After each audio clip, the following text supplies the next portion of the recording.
Welcome to Becoming Fearless, the personal growth podcast for you if you are ready to overcome fear and step into your greatness.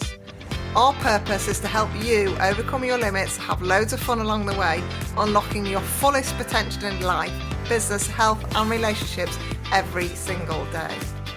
I'm your host, Charlotte Carter, a high-performance coach and entrepreneur with over 20 years experience. I've supported many highly driven, talented people like you who dream big and are ready to take action to overcome what's holding them back. Each week, my guests and I will be sharing hacks and habits on how to build self-belief, courage and confidence to master your mindset and navigate your emotions so that you can reach your human potential in a way that feels light, fun and easeful and helps you become fearless. Let's go.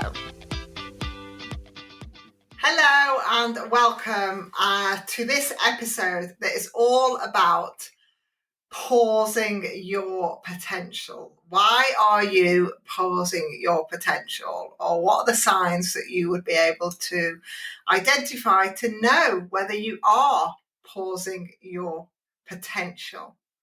I am so excited to bring this solo episode to you. And it is something that I've come across many, many times. And if I can just sort of sow the seed of what this really means. So your potential is like you living your best, fullest, deepest, richest, satisfying life ever. You are here and you live and embody and breathe your purpose, your brilliance, and so you max out on your potential in all areas of your life. You have a great business, you have a great relationships, you have all of the connections that you love, you have a great relationship with your body, all of the things. So potential comes in all of the aspects of your life. And as high achieving female entrepreneurs that I work with, and highly driven leaders in business, men and women, this highly ambitious drive allows us to really focus on reaching our potential. And what happens is when we are in the corporate space, there is a very clear pathway or like promotion ladder of how to incrementally move yourself into your highest potential within that particular business. There is a structure that is usually explained and you can see clearly the next steps. When we come into entrepreneurship, we are creating the next steps. And one of the beautiful places in entrepreneurship is that we get to lift the limits. We get to smash through the blocks and we get to unlock our potential and really soar. And it'd be great if we all just drop into this space and then we're able to do that. We're able to do it without any fear, any judgment, any limits or blocks. We were just able to transition easily. But I have worked with a number of highly driven, super successful leaders and coaches in the world who have moved from corporate and moved into their entrepreneurial space and have gone, wow, I have got some growth. I have got some learning. There is some real awareness that is happening for me that I don't know if I was even aware of. And some of these people were in positions where they had, got straight A's at school. They'd gone on to get their degrees. They'd gone on to graduate schemes within businesses. They'd worked their way up. They were highly driven, successful people. And when they step into entrepreneurship, what happens is everything in their being has a light shined on it. So when you first set up your business, you are full of passion, purpose, excitement, possibilities, and you are the person who's highly driven and the achiever. So you put all of that in. But what you don't know, or what a lot of people aren't quite aware of at that time, is all the other layers of growth that haven't shown their faces yet because they haven't needed to, because everything has been so structured. So when you come into the entrepreneurial space and it's like, hey, do you know what? You've got to be the salesperson, you've got to be the marketeer, you've got to be the finance person, you've got to be the systems person, you've got to be the client deliverer as well, and you've got to do all of that in a way that looks and feels good for you.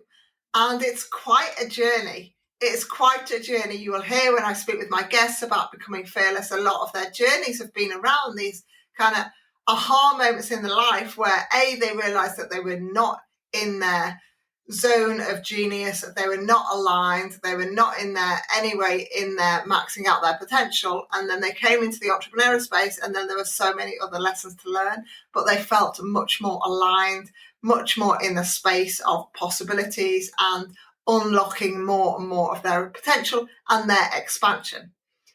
So this is kind of what it looks like at first. So many people that listen to Becoming Fearless and that are in my space have an inner knowing that they're here for great things. They have a real sense of inner drive that is like, do you know what I'm doing now isn't quite right and I want to change it, or what I'm doing right now is absolutely great and I'd like to expand it. And when I talk about potential and when I chat with clients and potential clients, and I'd love you to think of this now, I ask them this question, and it's always a question to be asked intuitively. So what is the first answer that comes into your mind? First of all, are you living your life in your fullest potential? Yes or no? Possibly.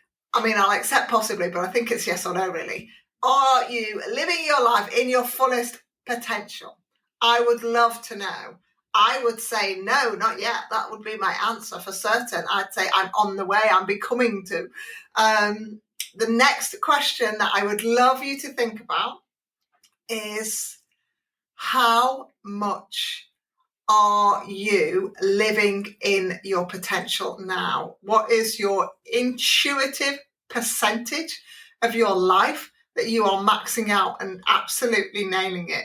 Is it 10%, 20%, 40%, 80%? Do you feel like you're really nearly there? What is it? And is it different in different areas of your life?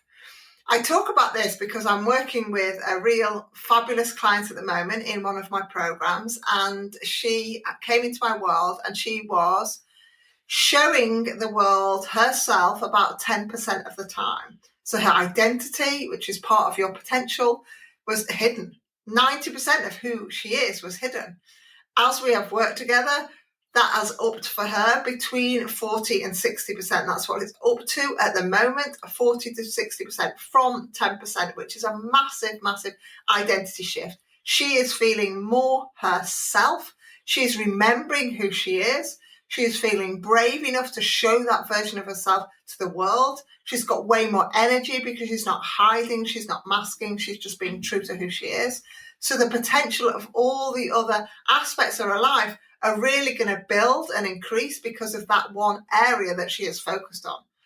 So I'd like you to think about intuitively what's your answer in your whole life.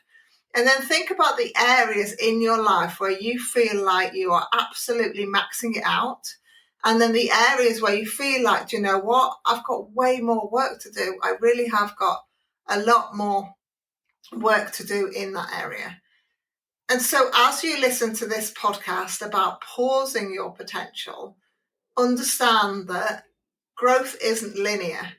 Growth is fabulous, it is fun, it is exciting, it is expansive, it is also tough and challenging and uncomfortable and heavy. And each and every aspect of becoming fearless allows you to really appreciate when you have in a space of feeling like you're nailing it, and in a space where you're feeling like, do you know what, this too shall pass. It's a great phrase. This too shall pass. I trust I'm exactly where I'm meant to be. This too shall pass. One of the aspects of pausing your potential I want to talk about is the aspect of fear. And growing a business brings fear. That's what Becoming Fearless is all about. Growing you. So this is the kind of pattern that I see with many people that I speak with in the entrepreneurial space and when they are doing something new for the first time.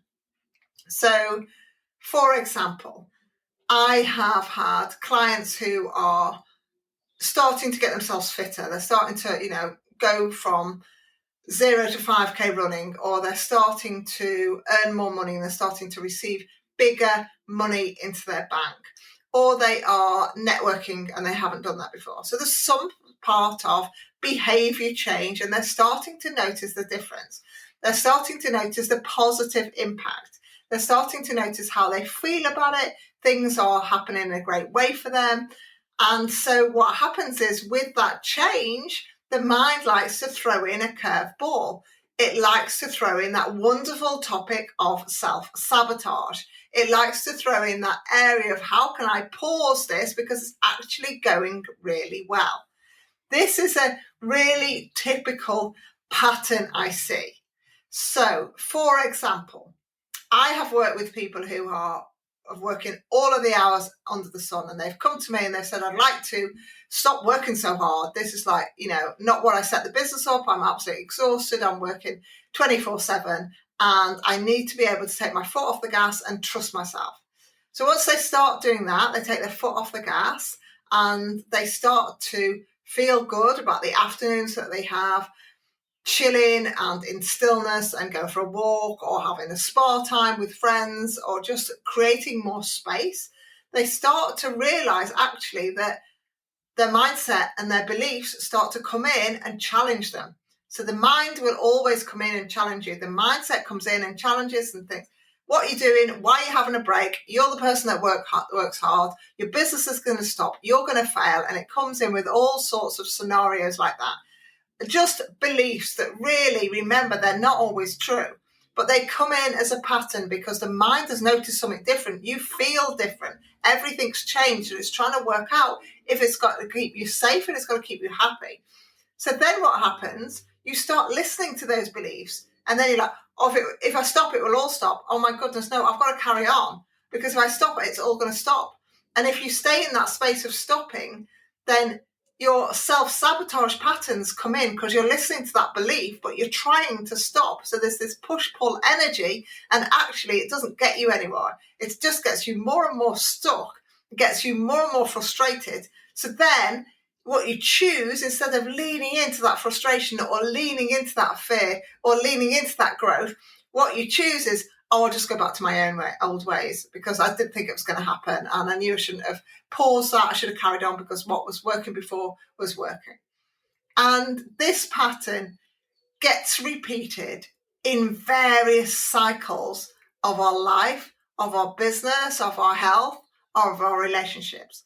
For example, people can earn a great month in business. If they have a launch or they have a laser focus, they can have a great month in business financially. It could be their best month ever. This happened to me. It absolutely blew my mind. And then it took me months to get over it because my mind and my belief system was going, it's a fluke. I can't believe you're doing that. I don't think you can do it. I don't think you can hold it. My energy, my nervous system was absolutely shot to bits. And I was like, whoa, what happened then? This is crazy. I don't know what's going on. And I hadn't integrated that new way of being.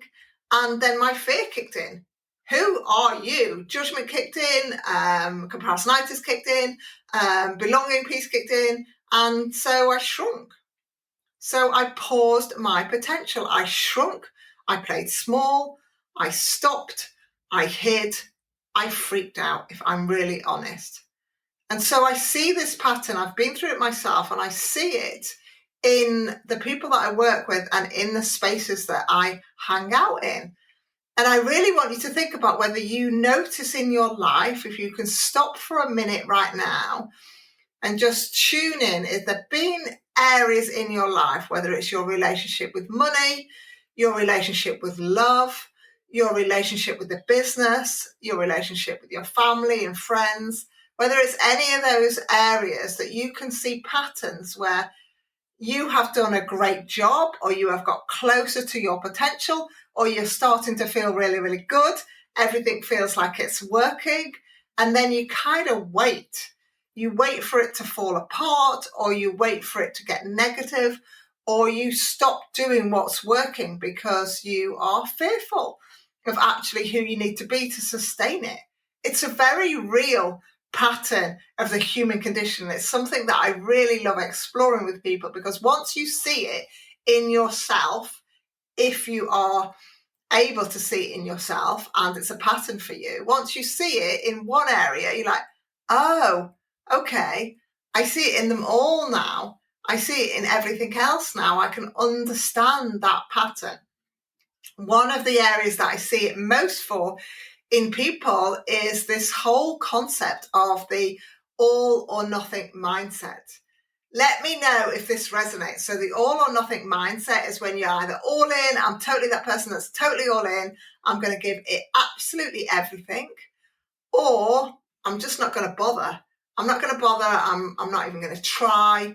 I'm very much going to, it's not going to be the right thing for me. So there's a concept about the all or nothing mindset. And I remember learning about this concept and understanding that actually everybody is in a spectrum on that scale somehow. Some people just will be able to energetically put themselves all in, get where they want to get to, have quantum leaps, quantum shifts in a very fast way, because that's what works for them and they're able to hold it. Some people will be more considered, will be more focused, will create more time and space for themselves to step through certain steps and navigate and integrate each step. There's no right or wrong, but when you're looking at your potential, it's about understanding what it is for you and understanding how you're blocking it yourself. How are you limiting it? How are you self-sabotaging yourself, being the bestest version of yourself ever? So in becoming fearless, one of the biggest things of blocking your potential is you. It's your limits, it's your fear.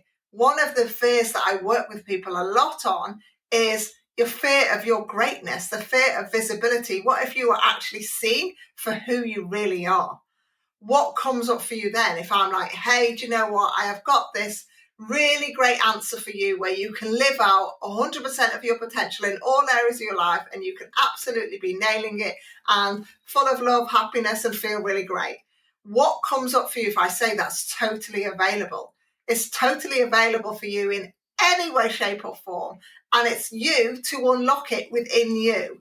It's for you to really step into how you navigate this journey, how you step into understanding what's truly possible, how you understand the growth within yourself as to why you're holding yourself back. What are the pieces that are in your shadow self? What are the pieces that you know are the pieces to unlock? And ultimately, the flip side of this, which is something that I know resonates with a lot of people, is like, where are you going? Where is the biggest, truest, deepest desire of your potential? For example, is it huge wealth? Is it freedom? Is it to work part-time? Is it to get a book out there? Is it to host a podcast? Is it to have variety in your life? Is it to own your energy? Excuse me. Interesting for me, coughing then when I talk about energy. I will explain that on another podcast when we talk about energy. But coughing, hiccuping,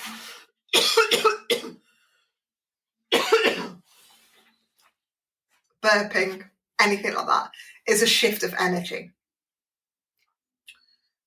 Understanding who you are and the potential is all available for you in any which way, shape, or form, and being able to navigate that for yourself, step into your brilliance, step into your passion, keep your momentum, keep your mojo, keep your focus, and really understand what that's all about is a big part of life. It's a big part of growth. It's a big part of becoming fearless. And when you can allow yourself to release the resistance, release the control, release the fear, step into the possibilities, the expansion, the space that's available for you all, I've got all sorts going on. That's where the magic happens. That is where the magic happens. I have clearly got to do a whole episode on energy soon.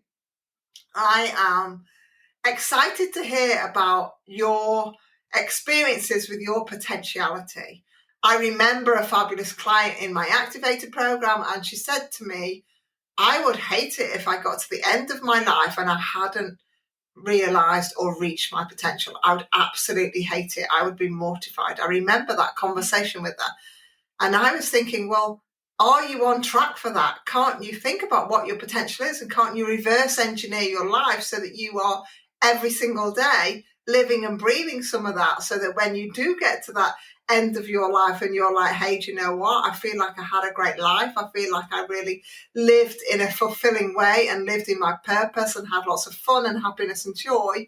And I'm grateful. I appreciate all of the lessons and learnings and spaces that I was in. So, to round out, pausing your potential, ask yourself right here, right now, are you in the space of living your most fullest, enriched growth of life? Or are you self-sabotage? Are you pausing? Are you stopping? Are you hiding and playing small? Let me know. I can help you with all of these by talking about various ways to overcome some of this in different episodes, but also just look in the show notes about how you can work with me in Kickstarter, Activated, Becoming Fearless, or any of my other programs, or in one-to-one too. I am excited. Potential is there for all of us. I help people realize and step into and embody their fullest, truest human potential. So if you want to do that, really think about what that might look like and feel like for you, and get in touch if you fancy it. But also get in touch with yourself. What are the pieces that you know that you can do right here, right now, to change that, to focus on that, to really embody that, to move the needle forward a little bit and create a little bit of change, or move your momentum a little bit so that potential feels more real and you are able to see it and feel it like never before. Once upon a time, this podcast was purely something in my potentiality. Yeah, I'd love to be a podcast host. I'd really love it. And here we are. I'm recording the episode on my own podcast, Becoming Fearless, all about pausing your potential. Last year, I could have brought it out. It wasn't the right time. I trusted myself. I trusted the process. This is exactly the right time. I am here in full-on expansion mode to be able to share with you the aspects of becoming fearless and high performance, so that you can grow at your pace and trust yourself and really find that courage and bravery to leap into a life that you really, really love. And on that note, have a fabulous, fabulous day, evening, wherever it is, wherever you are listening. Let me know if you've got any questions. Let me know if anything comes up for you from listening to this podcast episode. And I will speak to you all soon. And remember, carry on becoming fearless. Thank you for tuning into this week's episode. I hope that you're feeling energized, fearless, and inspired to take action today to stand in your greatness. I share even more tools and resources on my I Dare to Leap email newsletter. By signing up, you not only get early access to the I Dare to Leap products and services, but you also get brand new podcast episodes delivered straight to your inbox every Monday, meaning you'll never miss your weekly dose of becoming fearless energy. Sign up now at www.idaretoleap.com/newsletter, or click the link in the show notes below.